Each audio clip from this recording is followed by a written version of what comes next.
Ya, salam sehat, salam sejahtera. Ketemu sama saya lagi, Aswin dari Trias Pet Shop. Ya, kali ini kita akan bahas sesuatu yang menarik buat teman-teman yang pengen pelihara leopard gecko dan belum pernah. Kita akan sedikit bahas mengenai leopard gecko. Oke, jangan skip. Bisa dibantu subscribe, dibantu like, dibantu share agar kita semakin banyak belajar tentang pets ya, tentang hewan peliharaan. Oke. Yang pertama yang kita bahas adalah soal dari mana sih leopard gecko ini. Kayak gini contohnya ya. Ini adalah salah satu gecko, mopnya pit. Ya, ini mopnya pit. Oke. Leopard gecko itu udah berasal dari Timur Tengah ya. Timur Tengah dia dari Pakistan ya, Pakistan dan sekitarnya seperti itu.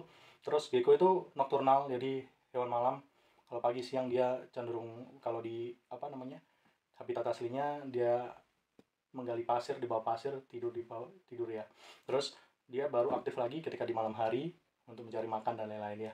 Jadi leopard gecko adalah hewan malam. Terus berikutnya, leopard gecko itu adalah hewan pemakan insek ya, makan serangga. Jadi jangan salah, nanti geckonya dikasih sayur. Jadi gecko itu pemakan serangga. Oke. Setelah itu yang kita ketahui setelah tadi info dasar mengenai gecko, dia binatang malam, reptil malam, terus nokturnal ya. Terus berikutnya adalah dia ini pemakan serangga ya. Berikutnya kalau kita mau pelihara ya, kita pelajarin dulu bagaimana setting kandangnya. Setelah itu beli dulu kandangnya seperti apa. Oke, berikutnya ini adalah kandangnya. Ini kita masukkan dulu biar enggak lari-lari, dia enggak jalan-jalan. Oke, kita taruh bawah dulu. Nah, kandang bisa disiapkan. Ini contohnya seperti ini. Nah, ini adalah kita yang pendek ya. Ini kita yang pendek itu ukurannya ini M. Cari ada penutupnya ya. Saya tadi cariin tutupnya nggak ketemu nih. Nah, ini seperti ini. Ini dari akrilik. Ada penutupnya, bisa ada yang lebih tinggi juga. Pokoknya syaratnya adalah tertutup. Ya, tertutup ada ventilasinya. Jadi kalau nanti atasnya ada penutupnya, pastikan tutupnya ini berventilasi ya. Kalau nggak bisa mati pastinya ya. Terus berikutnya, karena ini dipelihara dan kita pengen lihat kondisinya, jadi pastikan ruangannya ini bisa dilihat ya, gini ya. Mungkin teman-teman yang sudah lama pelihara bisa pakai Tupperware kayak saya tadi. Mungkin kalau koleksinya banyak, tapi kalau koleksinya di bawah 10 gitu ya, usahakan bisa pakai seperti ini. Jadi kita bisa nikmatin, kita lihat kondisinya seperti apa, tumbuh kembangnya, perkembangannya ya. Terus ketika kita capek-capek dari aktivitas, bisa melihat kondisi gecko kita tadi ya, kandangnya. Terus berikutnya adalah alasnya ya. Alasnya banyak yang juga pakai dolomit, cuma kalau saya kurang merekomendasikan ya, dari saya ya, terserah ada yang setuju atau tidak. Karena kalau dolomit menurut pengalaman saya itu punya sisi yang nggak bagus, yaitu ketika shading itu bisa kadang gagal shading. Jadi di jari-jarinya gecko tadi ini shadingnya nggak sempurna, terus akhirnya malah ngerusak jarinya. Terus kadang juga bisa nafsu makannya juga nggak bagus kalau pakai dolomit kan. Ketika kita taruh jangkrik kemakan beberapa kali malah nggak bagus. Jadi kalau saya rekomendasi malah pakai karpet seperti ini ya. Karpet seperti ini sesuaikan dengan ukuran, kita masukkan seperti ini ya. Cari yang sesuai dengan ukuran ya. Ini sedikit kegedean ini. Jadi nanti kalau misalkan mau beli bisa dipotong lagi disesuaikan dengan ukuran yang ada ya. Jadi buat alasnya. Terus berikutnya jangan lupa sediakan water dish ya. Water dish ya, bukan feeding dish. Kalau feeding dish kan di dusting nanti makanannya. Water dish bisa diletakkan di kandangnya seperti ini. Terus sudah, kalau gecko mungkin ditambahin ornamen, ada hiding cave, terus ada mungkin hiasan-hiasan tengkorak juga ya, karena gecko ketika siang hari itu lebih banyak nanti bersembunyi di hiding cave tadi ya. Jadi itu yang perlu disiapkan. Untuk kandang udah. Sekarang untuk makan ya, makan biasanya 2 kali dalam 1 minggu. 2 kali dalam 1 minggu itu kita kasihnya dubia ataupun jangkrik. Sekali makan berapa kali ya tergantung dari ukuran geckonya ya. Kalau saya biasanya sekali makan itu 2-3 jangkrik ya, disesuaikan dengan ukuran gecko tersebut. Nah, ini biasanya taruh seperti ini. Terus kita kasih hiding cave ya, dia bisa jalan-jalan nantinya ya. Lanjut lagi.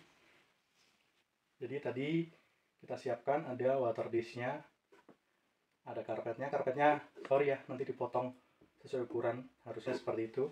Terus geckonya kita taruh dalam, tambahin ornamen penghias kayak hiding cave ya, biar mereka bisa sembunyi. Terus ini diisi air, airnya secukupnya aja karena mereka minum juga nggak banyak. Terus untuk makan 1 minggu 2 kali, kita lanjutkan tadi. 1 minggu 2 kali itu makannya pakai jangkrik ataupun bisa pakai ini kecoa dubia. Kecoa dubia itu juga bagus kandungannya. Selebihnya mungkin bisa pakai ulat ya, ulat Jerman ataupun ulat Hongkong. Cuma saya lebih merekomendasikan pakai jangkrik dan dubia. Nah, salah satu unsur yang penting adalah ini, kalsium. Karena kalau nggak pakai kalsium itu biasanya akan mengakibatkan MBD ya. Nanti kita bahas lebih lanjut di video yang lain perihal MBD. MBD itu penyakit tulang pada leopard gecko. Ya, nanti kalau misalkan kena penyakit itu jalannya udah kayak lumpuh gitu ya. Nah, ini adalah salah satu hal yang penting. Jadi ketika makan kita dusting pakai jangkrik tadi, pakai kalsium ini. Jadi jangkriknya dimasukin dalam satu wadah, terus nanti kita tabur pakai kalsium tadi, itu namanya di dusting ya.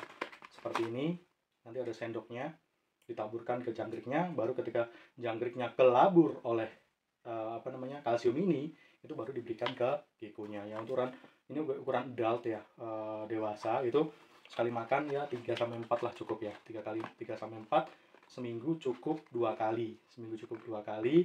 Ya kalau saya sih nggak lebih sih, kadang ada yang 3 kali, cuma jangan setiap hari ya, karena reptil ini bukan mamalia, dia membutuhkan untuk sistem pencernaannya ini butuh waktu seperti itu. Nah itu untuk makannya, jadi pakai dubia atau jangkrik, di dusting pakai kalsium berbagai merek ya, ada Exotera, ada Zumed dan lain-lainnya. Oke, itu terus habis itu apakah perlu lampu? Nggak perlu, karena gecko ini istilahnya dia nggak butuh sinar matahari atau cahaya, dia malah nggak suka ya. Biasanya malah kalau ada sinar kayak gitu lampu, dia akan sembunyi. Tapi kalau misalkan di kota Anda ini terlalu dingin, katakanlah kayak di Batu, Malang itu, terus habis itu Bogor ya mungkin ya suhunya terlalu dingin, bisa 20, 21 atau di bawahnya, itu ditambahin lampu keramik aja di atasnya ya. Bisa lampu keramik, karena lampu keramik itu dia nggak ngeluarin cahaya tapi ngeluarin panasnya. Jadi sesuai dengan yang dibutuhkan. Jadi dibutuhkan cuma hangatnya saja tapi nggak ngeluarin cahaya ya. Itu adalah cara perawatan mudah untuk leopard gecko ya. Untuk ornamen ini tadi yang mulai dari alas, kalsium, water dish ya, itu hiding cave itu kalian bisa dapatkan di Trias Pet Shop ya. Ada linknya di deskripsi, kalian bisa klik di situ ya. Oke, saya rasa itu aja sih, simpel aja untuk perawatan dari leopard gecko. Kalau mau pelihara, nanti kayak alasnya ini kalau misalkan kotor tinggal dicuci atau mungkin dilap tisu basah, kotorannya dibuang seperti itu. Yang penting ketika mau melihara reptil adalah salah satunya adalah jaga kebersihan dari kandang ya, kayak gitu ya. Terus ketika kasih makan tadi, kalau bisa usahakan habis ya. Jadi mungkin bisa ditaruh 2-3 jangkrik tadi, ditunggu sampai selesai. Nanti kalau nggak selesai diambil tidak dikasihkan lagi, karena nanti kalau ada lama di kandang si jangkrik tersebut, itu nanti lama-lama akan makan kotorannya si gecko-geckonya kan. Habis makan tadi terus habis itu dimakan, nanti geckonya lapar, dimakan lagi jangkriknya. Itu bisa salah satu mengakibatkan penyakit pencernaan pada leopard gecko ya.